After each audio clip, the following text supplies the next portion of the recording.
أعوذ بالله من الشيطان الرجيم بسم الله الرحمن الرحيم إن الحمد لله نحمده ونستعينه ونستغفره ونعوذ بالله من شرور أنفسنا ومن سيئات أعمالنا من يهده الله فلا مضل له ومن يضلل فلا هادي له وأشهد أن لا إله إلا الله وحده لا شريك له وأشهد أن محمدا عبده ورسوله يا أيها الذين آمنوا اتقوا الله حق تقاته ولا تموتن إلا وأنتم مسلمون يا أيها الناس اتقوا ربكم الذي خلقكم من نفس واحدة وخلق منها زوجها وبث منهما رجالا كثيرا ونساء واتقوا الله الذي تساءلون به والأرحام إن الله كان عليكم رقيبا يا أيها الذين آمنوا اتقوا الله وقولوا قولا سديدا يصلح لكم أعمالكم ويغفر لكم ذنوبكم ومن يطع الله ورسوله فقد فاز فوزا عظيما أما بعد فإن خير الحديث كتاب الله وخير الهدي هدي محمد صلى الله عليه وسلم وشر الأمور محدثاتها وكل محدثة بدعة وكل بدعة ضلالة وكل ضلالة في النار قال الله تعالى في كلامه المجيد أعوذ بالله من الشيطان الرجيم بسم الله الرحمن الرحيم إن الذين يؤذون الله ورسوله لعنهم الله في الدنيا والآخرة وأعد لهم عذابا مهينا سبحانك لا علم لنا إلا ما علمتنا إنك أنت العليم الحكيم رب اشرح لي صدري ويسر لي أمري واحلل عقدة من لساني يفقه قولي اللهم انفعني بما علمتني وعلمني ما ينفعني وزدني علما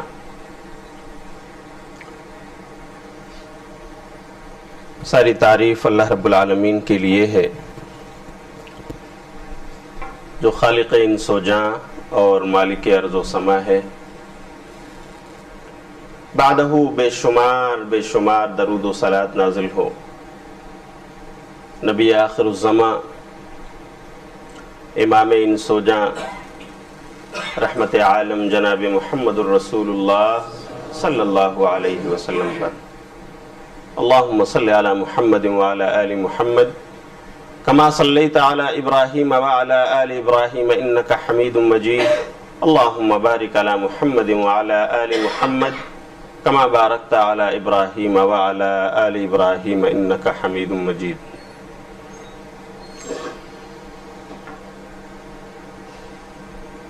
احانت رسول صلی اللہ علیہ وسلم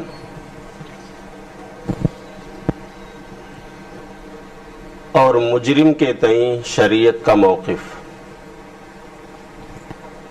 دوسرے لفظوں میں نبی صلی اللہ علیہ وسلم کی شان میں گستاخی کرنے والے مجرم کے تئیں شریعت اسلام کا موقف.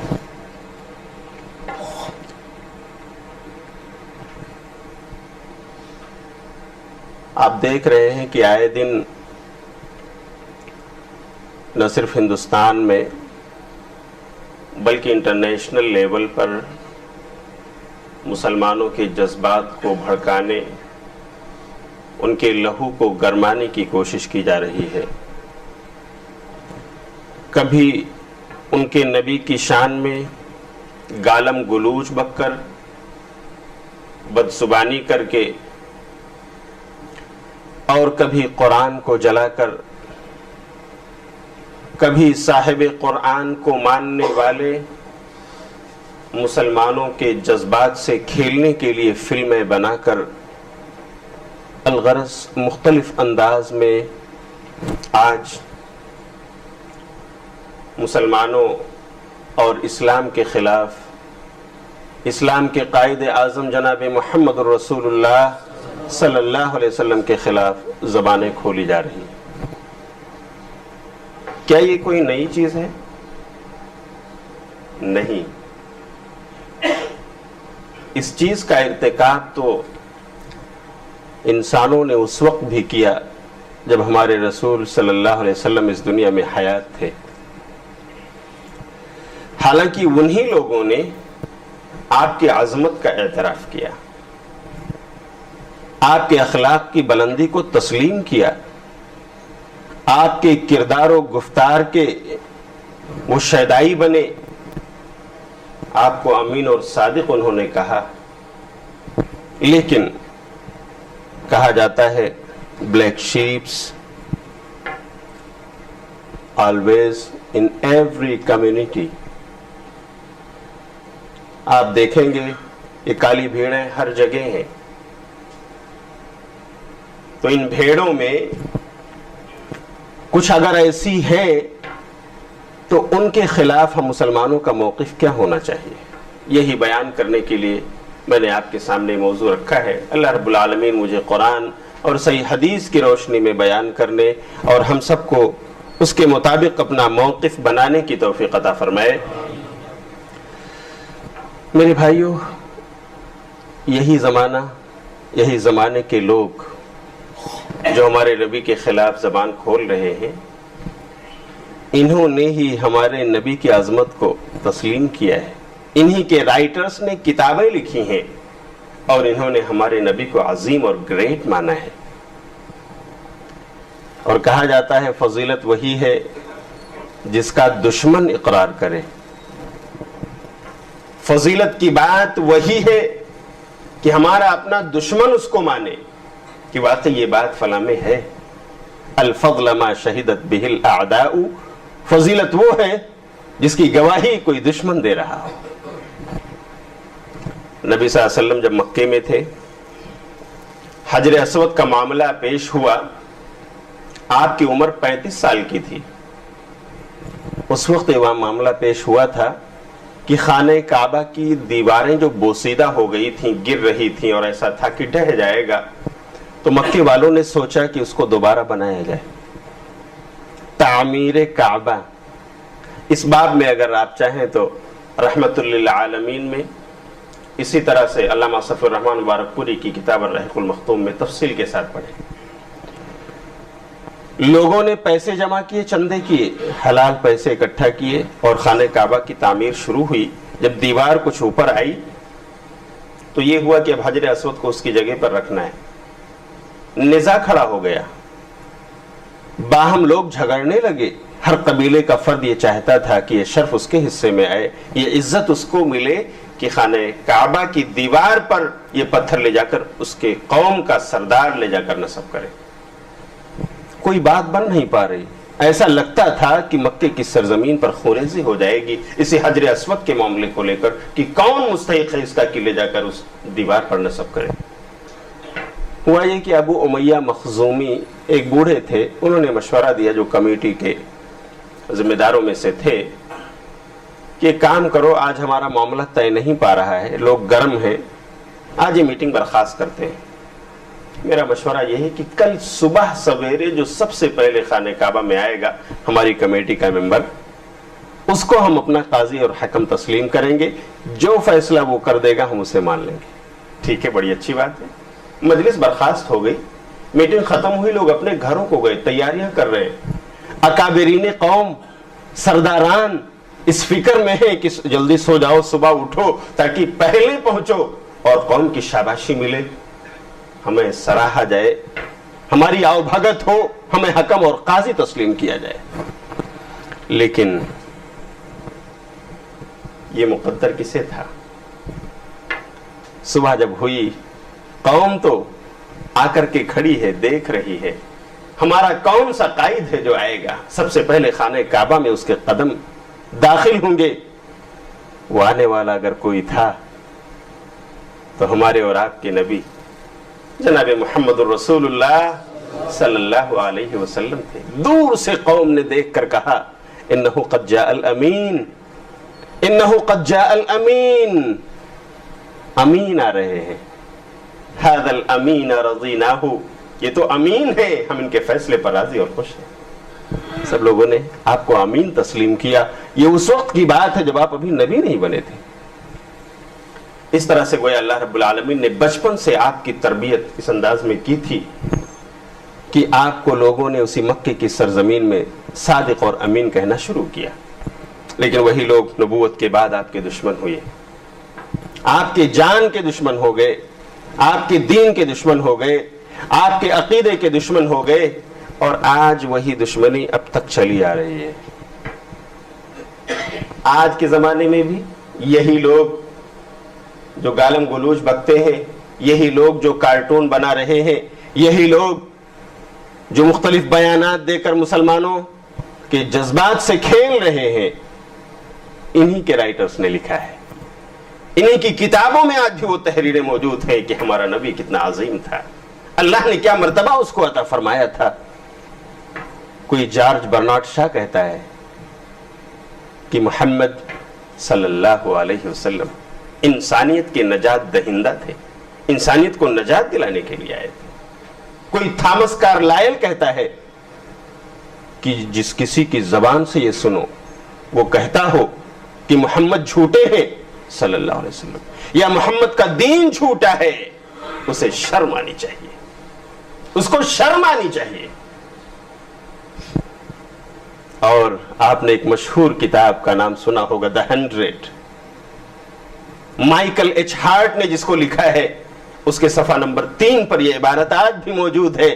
وہ ایک عیسائی عالم ہے، ایک عیسائی رائٹر ہے، لیکن اس کے باوجود وہ ان 100 دنیا کے 100 بڑے لوگ جب کتاب لکھتا ہے تو سب سے پہلی فہرست میں سب سے پہلے نمبر پر جس کو رکھتا ہے وہ کون ہے؟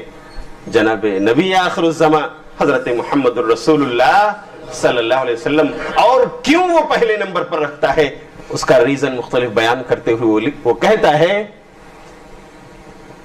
but he was the only man in history who was supremely successful on both the religious and the secular level۔ اس نے یہ عبارت لکھی ہے کہ پوری تاریخ انسانیت میں آپ دیکھ لیں، اکیلا وہ انسان تھا جو مکمل طور سے زندگی کے دونوں میدانوں میں کامیاب تھا، مذہبی میدان میں بھی اور سماجی لیول پر بھی۔ یہ کوئی اور نہیں، ہمارے اور آپ کے نبی جناب محمد الرسول اللہ صلی اللہ علیہ وسلم کے بارے میں گواہی کس کی ہے؟ ایک عیسائی کی ہے۔ لیکن آج ہم دیکھ رہے ہیں کہ یہی اہل کتاب اور یہی لوگ، انہی کے ماننے والے، انہی کے مشنریز، انہی کے مختلف نام اور القاب کے لوگ آج ہمارے نبی کی شان میں گستاخیاں کر رہے ہیں، گالم گلوچ بک رہے ہیں، مختلف نازیبہ حرکات کر رہے ہیں، ایسے اسٹیٹمنٹس دے رہے ہیں کہ مسلمانوں کا لہو گرما جائے، وہ روڈوں پر اتر آئے، وہ تیر اور تفنگ لے کر کے احتجاج کرنے لگے۔ لیکن مسلمانوں، آؤ میں بتاؤں گا آپ کو کہ ہمارا موقف کیا ہونا چاہیے۔ ایسے لمحات میں ہمیں کس انداز میں سوچنے کی ضرورت ہے، ہمیں کس انداز کا رد عمل پیش کرنے کی ضرورت ہے، اسلام نے ہمارے لیے کیا مثال قائم کی ہے۔ لیکن اس سے پہلے ہم یہ جانتے ہیں کہ آخر وہ نبی جس کے عظمت کا اعتراف ان دشمنوں نے کیا ہے، ان اہل کتاب نے کیا ہے، آخر وہ ایسا کیوں کرتے ہیں؟ وجوہات کیا ہیں؟ ریزنز کیا ہیں؟ اگر غور کیا جائے تو سب سے اہم چیز جو پتہ چلتی ہے کہ یہ لوگ گستاخی کرنے پر کیوں اتر آتے ہیں، نمبر 1، اسلام اور مسلمانوں سے بغض و نفرت، عداوت، حسد، اس کا ایک وجہ قرآن کریم نے جس کو ڈکلیئر کیا ہے۔ آپ اگر پڑھیں گے سورہ مائدہ سورۃ نمبر 5 کی آیت نمبر 82 تو اللہ فرماتا ہے وَلَتَجِدَنَّ أَشَدَّ النَّاسِ عَدَاوَةً لِّلَّذِينَ آمَنُوا الْيَهُودُ وَالَّذِينَ أَشْرَكُوا، کہ مسلمانوں کا سب سے بڑا دشمن، ایمان والوں کا سب سے بڑا دشمن جسے تم پاؤ گے وہ یا تو یہود اور یا مشرک۔ یہی اہل کتاب، یہی مشرکین آج دشمنی میں، بغض اور کینے کی آگ میں جلتے ہوئے حسد کا ثبوت دیتے ہوئے, تعصب پرستی کا ثبوت دیتے ہوئے آج ہمارے نبی کی شان میں جان بوجھ کر کے گستاخی کر رہے ہیں.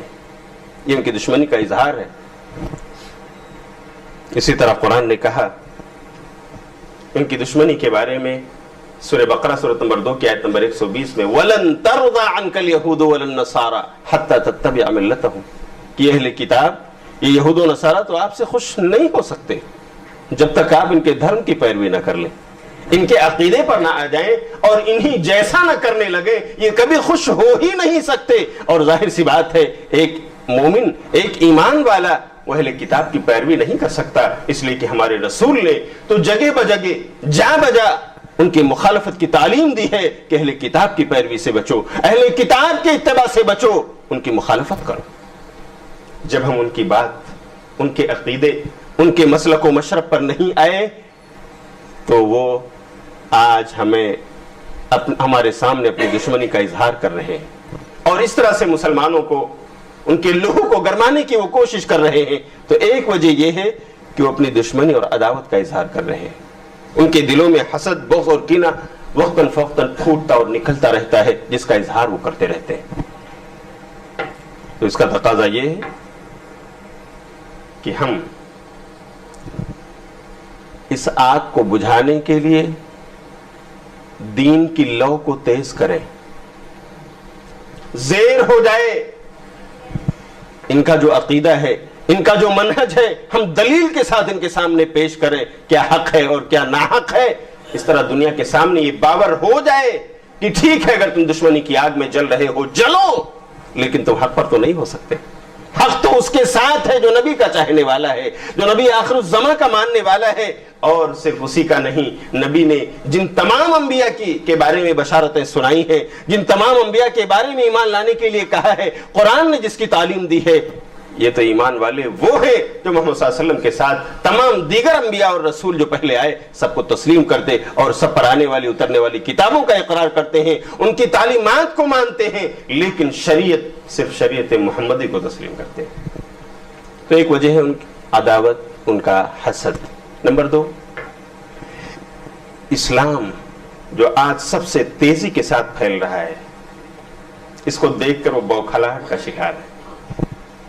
لوگوں نے لکھا ہے the fastest growing religion upon the earth is Islam. آج کے زمانے میں سب سے تیزی کے ساتھ پھیلنے والا مذہب اگر کوئی ہے تو مذہب اسلام ہے, اس لیے کہ اس کی تعلیمات فطری ہیں, نیچرل ہیں, سائنٹیفک ہیں. الحمدللہ کوئی بھی ایسی چیز آپ کو نہیں ملے گی اسلام میں, قرآن میں, شریعت میں جو عقل سلیم سے ٹکراتی ہو. اس لیے یہ بوکھلاہٹ کا شکار ہے, اور اس بوکھلاہٹ کا اظہار کبھی قرآن جلا کر کرتے ہیں, کبھی صاحب قرآن کو گالیاں دے کر کرتے ہیں, کبھی اس نبی پر ایمان لانے والوں کا دل دکھا کر اور ان کے جذبات کو گرما کر ان کے نبی کے نام پر فلمیں بنا کر اس کا اظہار کر رہے ہیں. لیکن جو بن آئے کر لیں, قرآن کا اعلان ہے کہ یہ دین غالب ہوگا, محمد صلی اللہ علیہ وسلم کی شریعت غالب ہو کر رہے گی, تمہیں جو کرنا ہے کر لو, تم اسلام کی لو کو اب نیچا نہیں کر سکتے. اسلام بڑھ رہا ہے, بڑھتا جائے گا. تمہاری دشمنی اور عداوت, تمہارا بغض, تمہارا حسد, تمہارا کینہ اور کپٹ جیسا بھی کچھ ہو, وہ اسلام کے بڑھنے میں رکاوٹ نہیں بن سکتا, بلکہ اس کی وجہ سے انشاءاللہ اس کی رفتار اور تیز ہوگی. اس لیے کہ قرآن نے فرمایا, سورہ توبہ سورۃ نمبر 9 کی آیت نمبر 32 اور 33 پڑھی, یریدون ان یطفئوا نور اللہ بافواہہم ویأبی اللہ الا ان یتم نورہ ولو کرہ الکافرون هو الذی ارسل رسولہ بالہدی ودین الحق لیظہرہ علی الدین کلہ ولو کرہ المشرکون. اللہ فرماتا ہے یہ کافر و مشرک چاہتے ہیں کہ اللہ کے نور کو اپنے پھونکوں سے بجھا دیں. وَيَأْبَى اللَّهُ إِلَّا أَن يُتِمَّ نُورَهُ, لیکن اللہ تو یہ چاہتا ہے کہ وہ اپنے نور کو مکمل کر دے. وَلَوْ كَرِهَ الْكَافِرُونَ, چاہے یہ کافر کتنا ہی ناپسند کرے. اور اللہ آگے کہتا ہے هُوَ الَّذِي أَرْسَلَ رَسُولَهُ بِالْهُدَى وَدِينِ الْحَقِّ لِيُظْهِرَهُ عَلَى الدِّينِ كُلِّهِ, وہی ہے جس نے اپنے رسول کو دین حق کے ساتھ بھیجا ہے تاکہ وہ اس کو تمام دوسرے ادیان پر غالب کر دے. علی الدین کلہ ولو کرہ المشرکون، چاہے مشرک کتنا ہی ناپسند کرے۔ تو میرے بھائیو انشاءاللہ یہ دن غالب ہو کر رہے گا، یہ اسلام غالب ہو کر رہے گا، شرط یہ ہے کہ ہم مسلمان اس پر عمل پیرا ہوں، اللہ کے احکام کو اپنے اوپر نافذ کریں۔ انشاءاللہ وہ دن دور نہیں ہے جب ہمیں انعام کے طور پر وہ اللہ یہ خلافت، یہ عمارت، یہ حکومت، یہ سلطنت، یہ جاہ و حشمت ہمیں واپس کر دے، جیسے ہمارے آبا و اجداد کو اس نے دیا تھا۔ اس لیے کہ میرے بھائیو یہ خلافتیں اور یہ حکومتیں یہ چاہت کی، صرف چاہت کی چیز نہیں ہے، یہ انعام خداوندی ہے، اس کو ملیں گی جو اللہ کے احکام کو اپنے اوپر نافذ کرے گا، اللہ کے احکام کو اس روئے زمین پر نافذ کرنے کی کوشش کرے گا، اپنے فیملی پر نافذ کرنے کی کوشش کرے گا، اپنے گھر میں نافذ کرنے کی کوشش کرے گا۔ اور ہم میں سے ہر فرد اگر اپنی اصلاح کر کے اپنے اعمال کو درست کر لیں تو انشاءاللہ ہمارا سماج بنے گا، ہماری سوسائٹی بنے گی، اور ہمارے سوسائٹی اور سماج کی اصلاح اگر ہو گئی تو ہمارا ملک بنے گا، ہمارا دیش بنے گا، اور اس طرح سے اسلام کا بول بالا ہوگا، اور جب اسلام کا بول بالا ہوگا تو انعام خداوندی ملے گی۔ دوسری وجہ ہے کہ یہ لوگ اسلام کے پھیلنے سے بوکھلاہٹ کا شکار ہیں۔ تیسری ایک وجہ اور جو مجھے سمجھ میں آ رہی ہے کہ نبی صلی اللہ علیہ وسلم نے پیشین گوئی کی تھی، یہ جو گستاخیاں کر رہے ہیں ان کے اسباب پر اگر آپ غور کریں گے تو نبی صلی اللہ علیہ وسلم کی ایک حدیث ملتی ہے، سنن ابو داؤد کتاب الملاحم 4297 نمبر کی حدیث 4297، علامہ البانی نے اس کو صحیح قرار دیا ہے، بہت مشہور حدیث ہے۔ نبی صلی اللہ علیہ وسلم نے اپنی زندگی میں فرمایا تھا، یوشک ان تداعى علیکم الامم کما تداعى الاکلۃ الی قصعتها، قریب ہے کہ دنیا کی قومیں تم پر پل پڑے جیسے بھوکے لوگ کھانے پر پل پڑتے ہیں، دسترخوان پر پل پڑتے ہیں۔ صحابہ نے پوچھا اللہ کے رسول اوا من قلۃ نحن یومئذ، کیا ہم تھوڑے ہوں گے اس زمانے میں جب ایسا ہوگا؟ کہا نہیں، بل انتم کثیر ولکنکم غثاء کا غصہ السیل، تم بہت ہوگے لیکن ایسے جیسے سمندر کی جھاگ، کوئی ویلیو نہیں، جس طرف اس کو بہاؤ، پانی کا بہاؤ لے کر جائے گا وہ جھاگ چلا جائے گا، وہ رکے گا نہیں، اس میں سکت اور طاقت نہیں ہوگی کہ خود وہ اپنے آپ کو فرم کر سکے، ثابت کر سکے۔ تم جھاگ کی طرح ہوگے، اتنی تعداد میں ہوگے لیکن ویلیو تمہارا یہ ہے کہ تمہیں اسٹیبلشمنٹ نہیں ہوگا۔ اور آگے اسی حدیث میں ہے اللہ رب العالمین تمہارے دلوں میں وہن ڈال دے گا۔ صحابہ نے پوچھا وما الوہن یا رسول اللہ، وہن کیا چیز ہے؟ نبی صلی اللہ علیہ وسلم نے فرمایا حب الدنیا و کراہیت الموت، تم دنیا کو محبوب بنا لو گے، دنیا سے محبت کرنے لگو گے، موت سے نفرت کرنے لگو گے، موت سے بھاگنے لگو گے، دنیا کی محبت تمہارے دلوں میں جاگوزی ہو جائے گی۔ آج ہے نبی کی پیشین گوئی ہمارے سامنے، ہم دنیا داری کے پیچھے لگ گئے ہیں، دین کو ہم نے بھلا دیا ہے۔ ظاہر سی بات ہے جب ہمارے اعمال ایسے ہوں گے تو یہ چیزیں ہم اپنی آنکھوں کے سامنے اب دیکھ رہے ہیں۔ نبی کی پیشین گوئی ثابت ہو رہی، ساری قومیں آج مسلمانوں کے خلاف متحد ہو رہی ہیں، الکفر ملت واحدہ کے تحت۔ آپ دیکھ لیجئے، چاہے وہ یہود ہوں، چاہے وہ نصارہ ہوں، امریکہ ہو یا اسرائیل ہو، چاہے وہ مشرکین ہو، آپ نے نہیں دیکھا اپنے بغل میں کسی بورما کو، کسی سری لنکا کو، کسی فلاں اور فلاں کو؟ کون ہے یہ؟ اہل شرک ہیں، یہ اہل شرک ہیں، یہ نہ یہ اہل کتاب ہیں اور نہ اہل ایمان، یہ اہل شرک ہیں۔ آج ان کی دشمنیاں کس قدر مسلمانوں کے خلاف ہیں، ہر طرف سے اگر آپ دیکھیں گے تو یہ لوگ ہم پر پل پڑ رہے ہیں، بالکل نبی صلی اللہ علیہ وسلم کی حدیث کے مطابق۔ ایسے میں ہمیں کیا کرنا ہے؟ ہمیں اپنا جائزہ لینا ہے، ہم کہاں ہیں؟ کیا نبی صلی اللہ علیہ وسلم کی شریعت، آپ کی تعلیمات، قرآن کی تعلیمات ہماری زندگی میں ہیں؟ اگر نہیں تو ہمیں اپنی اصلاح کرنی چاہیے۔ انشاءاللہ یہ چیزیں اگر ہم اپنی اصلاح کر لیں تو اس میں کمی آئے گی، آپ دیکھیں گے اس میں گراوٹ آئے گی، لیکن جس قدر ہم اپنے آپ کو شریعت سے، اسلام سے، دین سے دور کریں گے، دنیا داری کے پیچھے پڑ جائیں گے، میرے بھائیو ہمارا حشر ہونے والا ہے۔ اس موقع سے ہمیں اپنی اصلاح کی کوشش کرنا چاہیے، ورنہ یہ ساری پیشین گوئیاں اب ہم اپنی آنکھوں کے سامنے دیکھ رہے ہیں، اب بھی اگر ہماری آنکھیں نہ کھلیں تو پھر آخر کب کھلیں گی؟ یہ کچھ اسباب ہیں میرے بھائیوں جس کی وجہ سے ہم دیکھ رہے ہیں کہ یہ تمام دشمنیاں بالکل جگ ظاہر ہو گئی ہیں اور ہم اپنی آنکھوں سے ان کا مشاہدہ اور معائنہ کر رہے ہیں۔ کیا معاملہ ہو ان کے ساتھ؟ یہ تو اسباب تھے، ان اسباب کی بنا پر اپنی دشمنی اور بھڑاس مٹانے کے لیے حسد اور کینے کو ظاہر کرنے کے لیے، اسلام کو پھیلتے ہوئے دیکھ کر بوکھلاہٹ کا شکار ہونے کی وجہ سے، اسی طرح سے نبی صلی اللہ علیہ وسلم کی پیشین گوئی جو تھی اس کے ظہور کی وجہ سے یہ چیزیں رونما ہو رہی ہیں. لیکن اگر اس روئے زمین پر ایسی باتیں رونما ہوں تو ہمارا موقف کیا ہونا چاہیے؟ اقول قولی ھذا واستغفر اللہ لی ولکم ولسائر المسلمین من کل ذنب فاستغفروہ انہ هو الغفور الرحیم.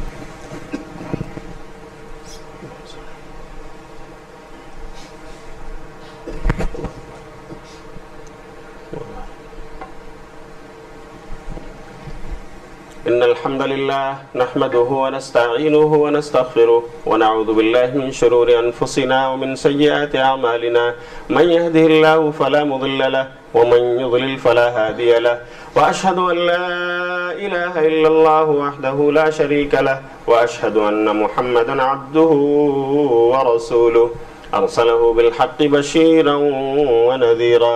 أما بعد، میرے بھائیو 10 منٹ کا جو وقت ہے میں اس میں بتانے کی کوشش کروں گا کہ نبی صلی اللہ علیہ وسلم کی زندگی میں کون کون سے واقعات گستاخی کے رونما ہوئے اور آپ نے اور آپ کے ماننے والوں نے کیا اسٹیپ لیا. اگر آپ مکے کی زندگی کو دیکھیں گے تو ابو لہب نے گستاخی کی، ابو جہل آپ کا گستاخ بنا، اور بھی بہت سارے تھے. لیکن یہ واقعہ صحیح بخاری کتاب التفسیر میں ہے کہ نبی صلی اللہ علیہ وسلم پر جب قرآن کی آیت اتری وَأَنذِرْ عَشِيرَتَكَ الْأَقْرَبِينَ، اے نبی اپنے رشتہ داروں کو، اپنے قرابت داروں کو ڈرائیے، اللہ کے عذاب سے چوکنا کیجیے. نبی صلی اللہ علیہ وسلم نے اعلان کیا، لوگ صفا پہاڑی پر جمع ہوئے، وہاں پر آپ نے اپنے کنبے اور قبیلے والوں کو اللہ کا یہ پیغام سنایا، اور آپ نے یہاں سے شروعات کی. بتاؤ اگر میں آپ سے یہ کہوں کہ اس پہاڑ کے پیچھے ایک لشکر بالکل مسلح ہتھیار کے ساتھ لیس ہو کر کے کھڑا ہے، حملہ آور ہونے والا ہے، کیا مانو گے؟ کہا ہاں تسلیم کریں گے.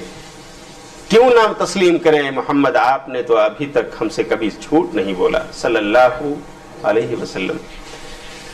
تو نبی صلی اللہ علیہ وسلم نے کہا سنو، میں تمہیں قیامت کے دن جو دردناک عذاب ہے اس سے ڈراتا ہوں.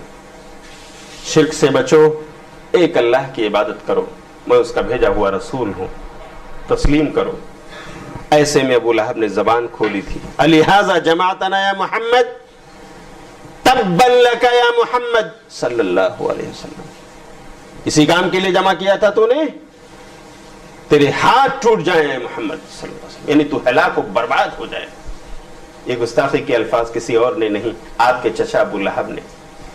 لیکن آپ مکے میں تھے، مکے کی سرزمین میں ابھی آپ کی سوسائٹی اسٹیبلش نہیں ہوئی تھی، اس لیے آپ نے صبر کیا، آپ کے صحابہ نے صبر کیا، پر دفاع کرنے والے نے دفاع کیا، ڈیفنس کرنے والے نے قرآن میں آیتیں بھیج دیں اور اپنے نبی کا دفاع کیا.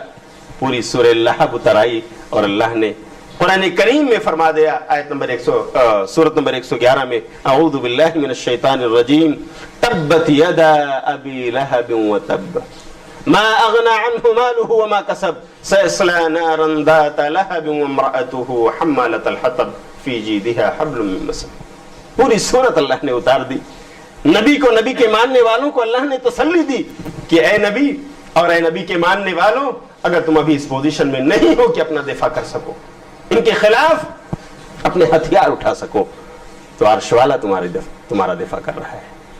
تم تسلی حاصل کرو، اور ایسا ہو کر کے رہے گا جو ابو لہب کے بارے میں بشارت آئی. ابو لہب برباد ہوا. ابو لہب اس قدر برباد ہوا کہ اسے طاعون کی بیماری لگی. طاعون کی پلیگ جس کو آپ کہتے ہیں، طاعون کی بیماری لگی. گھر والوں نے اس سے علیحدگی اختیار کر لی اور اسی میں سسک کر کڑتے ہوئے مر گیا. وہ اس کے اپنے بچے تک اس کو دفن کرنے کے لیے نہیں گئے، اس کے لیے لوگوں سے مدد لی گئی. بامبو کے ذریعہ اس کی لاش کو گڈھے میں اتارا گیا، اس کے جسم کو اس کے اپنے اہل خانہ تک نے ٹچ نہیں کیا. اللہ نے اس کو ہلاک و برباد کر دیا. نبی کی شان میں گستاخی کرنے والا مکے کی زندگی میں یہ ابو لہب. ابو جہل بھی گستاخیاں کیا کرتا تھا. نبی صلی اللہ علیہ وسلم مدینے میں آ گئے لیکن یہ گالیاں دیا کرتا تھا. بدر جو اسلام اور کفر کی پہلی لڑائی ہے، اس میں شریک ہونے والے معاذ اور معوذ، ابو جہل کا واقعہ مذکور ہے صحیح بخاری کے اندر 3141 نمبر کی حدیث کہ غزوہ بدر میں کفار کی لشکر میں ابو جہل، ادھر مسلمانوں کے ساتھ معاذ اور معوذ، دو نوجوان لڑکے۔ عبد الرحمن بن عوف کہتے ہیں میرے بغل میں کھڑے ہیں، مجھ سے پوچھ رہے ہیں چچا ابو جہل کہاں ہے ذرا بتائیے، ابو جہل کہاں ہے ذرا بتائیے۔ کہا بیٹے کیا کرو گے ابو جہل کے ساتھ؟ کہا ہم نے سنا ہے کہ وہ نبی کی شان میں گستاخیاں کرتا ہے، ہمارے نبی کو گالیاں دیتا ہے، ہم اسے کیفر کردار تک پہنچائیں گے۔ کہتے ہیں اتنے میں میرے بغل میں وہ بچے کھڑے تھے، وہ نوجوان، میں دل ہی دل میں سوچ رہا تھا کاش کوئی طاقتور ہمارے پاس ہوتا، میں تو بڑھاپے کی عمر میں جا رہا ہوں، کاش کوئی نوجوان طاقتور پہلوان میرے پاس ہوتا۔ یہ بچے، لیکن ہم نے ان کی پہلوانی دیکھی۔ تھوڑی دیر میں ابو جہل نظر آیا، میں نے اشارہ کیا بیٹے ابو جہل یہ جو اپنے سواری پر سوار ہے، یہ دونوں بچے معاذ اور معوذ افرا کے بیٹے، لپکے اپنی تلوار کے ساتھ جا کر اس پہ وار کیا، اس کی سواری پر وار کیا، کوچے کاٹے گرا دیا اور اسے مار دیا، کیفر کردار کو پہنچا دیا۔ معاذ اور معوذ نے قتل کر ڈالا اس کو۔ میرے بھائیوں، اسی طرح مدینے ہی کی زندگی میں نبی صلی اللہ علیہ وسلم کی شان میں گستاخی کرنے والے اور بھی ہیں، اور نبی صلی اللہ علیہ وسلم نے عملی طور سے یہ ثبوت پیش کیا ہے کہ تمہارے نبی کی شان میں گستاخی کرنے والے کا حشر، اس کا آخری انجام قتل ہے۔ اگر تم قادر ہو، اگر تمہاری حکومت ہو، اگر تمہاری سلطنت ہو، اگر تم حکمراں ہو، تو ایسے انسان کو کیفر کردار تک پہنچایا جانا چاہیے۔ دیکھو کعب بن اشرف نے کیا تھا، صحیح بخاری کتاب المغازی باب قتل کعب بن اشرف۔ کعب بن اشرف یہودی تھا، 4037 نمبر کی حدیث ہے صحیح بخاری میں۔ کعب بن اشرف کا قلعہ آج بھی مدینے میں اس کے کھنڈرات موجود ہیں، حاجی لوگ جاتے ہیں تو مدینے بھی ٹہلنے جاتے ہیں، وہاں ان کو وزٹ کرانے والے، زیارت کرانے والے لے جا کر کعب بن اشرف کے کھنڈرات بھی دکھاتے ہیں۔ کعب بن اشرف یہودی اپنے قلعے میں بیٹھ کر نبی کی شان میں، نبی کے ماننے والوں کی شان میں گستاخیاں کرتا تھا، آئے دن نئے نئے بیانات۔ صحابہ کرام نے آ کر شکایت کی اللہ کے رسول صلی اللہ علیہ وسلم معاملہ بہت اوپر چلا گیا، کتنا صبر کریں ہم، روزانہ اس کے نئے نئے اسٹیٹمنٹس ایسے آتے ہیں جو نہ صرف ہمارے دل کو دکھاتے ہیں بلکہ آپ کو کچھ حکم ہونا چاہیے۔ نبی صلی اللہ علیہ وسلم نے کہا ٹھیک ہے، ایک زمانے تک تو آپ صبر کرتے رہے، آپ نے صحابہ کو صبر کی تلقین بھی کی، لیکن جب معاملہ سر سے اوپر ہو گیا، روزانہ گالم گلوج اس کی آنے لگی، گستاخیاں سرزد ہونے لگیں، تو نبی نے بولا، کہا سعد بن معاذ جاؤ صحابہ کا ایک گروپ تیار کرو۔ انہوں نے لا کر پیش کر دیا، کہا اللہ کے رسول یہ محمد بن مسلمہ ہیں، ان کے ساتھی، ان کو ہم بھیج دیتے۔ محمد بن مسلمہ رضی اللہ تعالیٰ عنہ، کعب بن اشرف سے تجارتی تعلقات تھے ان کے، تجارت اور بزنس کے حوالے سے، اس لیے محمد بن مسلمہ کو انہوں نے چنا اور کہا ٹھیک ہے جاؤ۔ نبی نے اجازت دے دی، کہا رات کے وقت جاؤ، تدبیر کر لو اور جا کر اسے قتل کر دو، اس گستاخ کو قتل کر دو، یہ فساد فی الارض کا بھی مجرم ہے۔ محمد بن مسلمہ رضی اللہ تعالیٰ عنہ اپنے ساتھیوں کے ساتھ رات میں گئے، دروازوں کو دستک دی، کعب بن اشرف آ رہا ہے، اس کے دربان نے بتایا محمد بن مسلمہ آپ سے ملنے آئے۔ رات کے وقت میں کعب نکل کر آ رہا ہے ملنے کے لیے دروازے پر، اس کی بیوی کہہ رہی ہے مت جاؤ اکیلے، مت جاؤ اکیلے۔ کہا نہیں میرا ساتھی محمد بن مسلمہ، میرا تجارت اور بزنس کے حوالے سے میرا ساتھی، کوئی ڈر کی بات نہیں۔ آ گیا محمد بن مسلمہ رضی اللہ عنہ نے تدبیر کر رکھی تھی، آیا اسے سلام کیا، وہ خوشبو بہت پسند کیا کرتا تھا۔ محمد نے کہا کعب کیسی خوشبو لگائی ہے، ذرا سونگنے تو دو۔ سر جھکایا اس نے، انہوں نے اس کے بالوں کو اچھی طرح سے پکڑا، اس کی گردن جھکا دی، ادھر ان کے ساتھی تیار تھے، جیسے اس کی گردن جھکی ساتھیوں نے مار دیا، سر تن سے جدا ہو گیا، اور اس کے بعد یہ لوگ چلے آئے۔ رات میں واقعہ پیش آیا، صبح ہوتے ہوتے، صبح کی پو پھٹتے ہوئے جنگل کے آگ کی طرح یہ چیز پھیل گئی، لوگ آ کر نبی صلی اللہ علیہ وسلم کے سامنے گریہ وزاری کرنے لگے، ارے ہمارے ساتھی کو مار دیا گیا، قتل کر دیا گیا، اب کیا گارنٹی ہے ہمیں بھی مار دیا جائے گا۔ نبی نے کہا سنو، آؤ فغاں کرنے کی ضرورت نہیں، بیٹھو، کیا تمہیں معلوم ہے کعب بن اشرف کے کارنامے کیا کیا ہیں، کیا کیا بکتے تھے وہ، کیا کیا تکلیفیں دیتے تھے وہ؟ نبی نے ایک ایک چیز گنا کر بتائی ان کو۔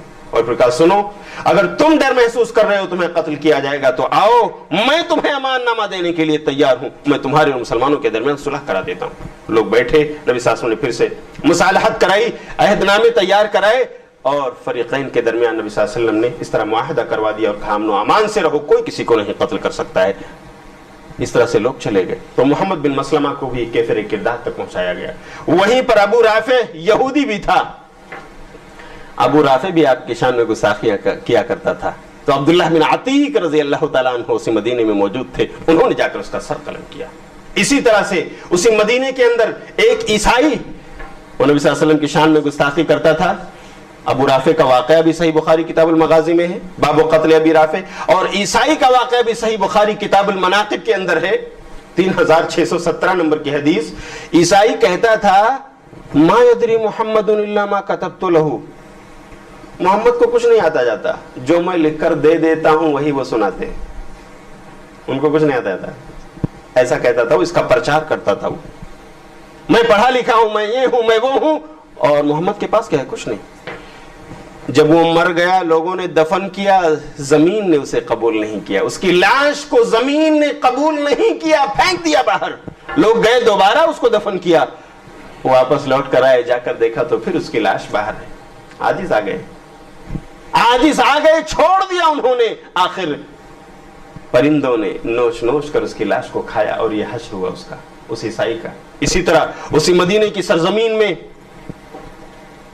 ایک لونڈی تھی ایک صحابی کی, جو نبی کو صبح اٹھتے ہی گالیاں دیتی تھی. باندی, غلام اور باندی کا زمانہ تھا, خریدے اور بیچے جاتے تھے. ایک صحابی کے پاس ایک باندی تھی, وہ نبی کی شان میں گستاخی کرتی تھی. صحابی اس کو سمجھاتے تھے لیکن نہیں مانتی تھی. ایک بار ایسا ہوا, صبح اٹھتے ہی اس نے نبی کی شان میں گستاخی کی. صحیح بخاری کے سنن ابو داؤد کتاب الحدود کی روایت ہے.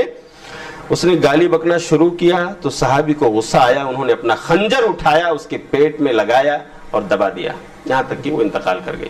نبی کو آ کر کے بتایا کہ نبی صلی اللہ علیہ وسلم ایسا ایسا معاملہ ہے, روزانہ اٹھ کر کے آپ کی شان میں گستاخی کرتی, آپ کو گالیاں دیتی تھی, آج مجھے برداشت نہ ہوا, میں نے خنجر اپنا لگایا اور دبا دیا, یہاں تک کہ وہ مر گئی.